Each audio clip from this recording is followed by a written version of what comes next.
Hey guys, welcome back to my channel.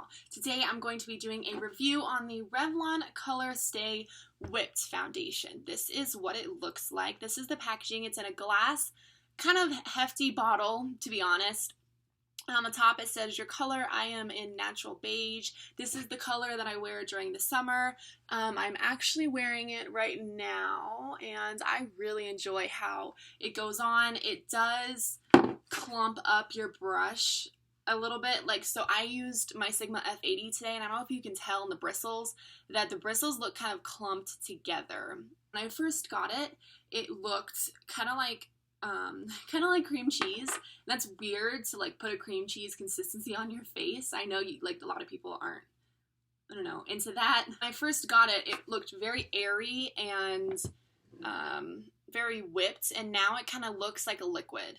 I know you can see my finger in, my fingerprint in there, but it does look like a liquid.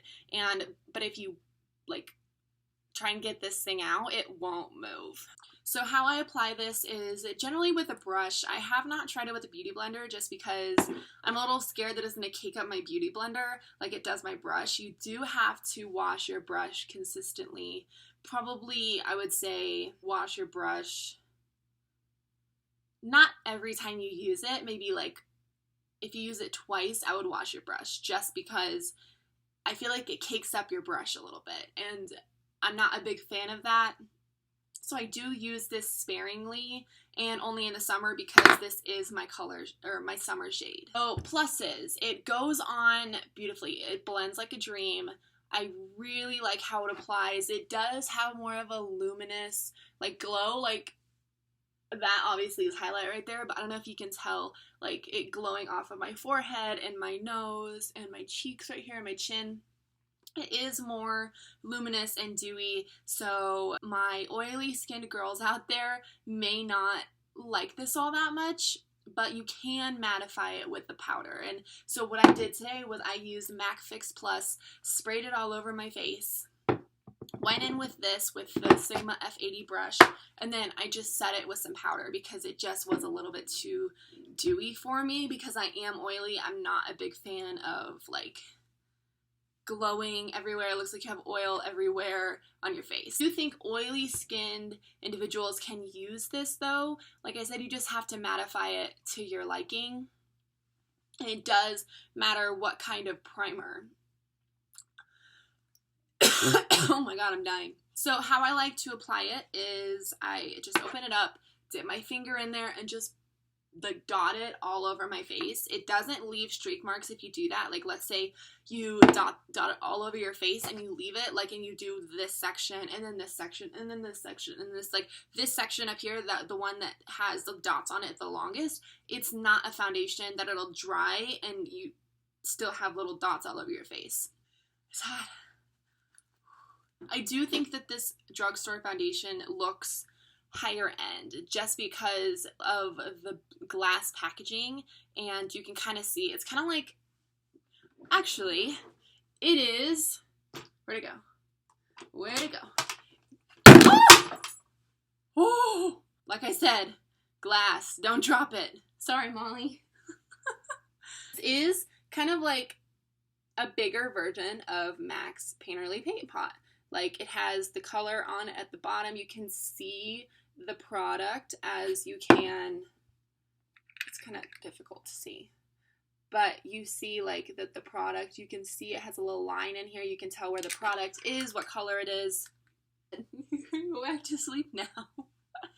It's very sleek packaging. It looks higher end, but it is drugstore. I think Revlon did a really good job with this formula. It stays on for a long time. I would say the majority of the day this is still on until I get home in the evenings. Maybe in my chin it's it's slid off just a little bit. That's because I get the most oily in my chin area. So that's kind of normal for foundations to do to me. That doesn't sound right. Foundations to do to me. It says 24 hours. And I would agree with this. I think that if you wanted to wear it for 24 hours, you could, and there could still be some left. It obviously is not going to look as perfect as when you just put it on, but I think that it could last a day's worth, but I would not recommend wearing it all day long for 24 hours because that's not good for your skin. But even though it does say 24 hours, I would not use that as like a time frame of like when you should take off your foundation. Cons, I would not travel with this. It's big, it's bulky, it's really heavy, and it's glass. Like you saw before, I almost dropped it and it could have gone everywhere, but it didn't. Yay. I would not trust this to hold up like in a travel bag or in your baggage, like if you checked your bag or something like that and they just like threw it all around and it was clanking with stuff, you may get your bag and open it up to this mess everywhere, and you don't want that. Why would you add something that's so heavy to your baggage for a foundation? Like you could add something like this where it's really light and airy, and this is like, I guess they kind of fall at the same rate. That was a little science experiment. I would say this is twice as heavy as like the Maybelline Fit Me. I really like how this applies. It does not look cakey on your face. I cannot emphasize that enough. It does not look horrible. Like even though it's a whipped texture, it does not look whipped on your face. It's just how the foundation sits before you put it on, because when you blend it into your skin, it blends seamlessly. It is so, even though it does have more of a luminous finish, I think that it doesn't emphasize my giant pores. It's so pretty. Like you could just put it up on a little thing and just like as decoration and be like, look. So that's all that I have for you guys in this video. Overall, I really do like this foundation. I think that it goes on great, even though it's bulky and heavy and it kind of clumps up your brush a little bit. I think that it's worth it because it stays on forever and it looks really, really nice when you apply it. I hope you guys liked this video. Give it a thumbs up, subscribe if you haven't already, and I'll see you guys next time. Bye!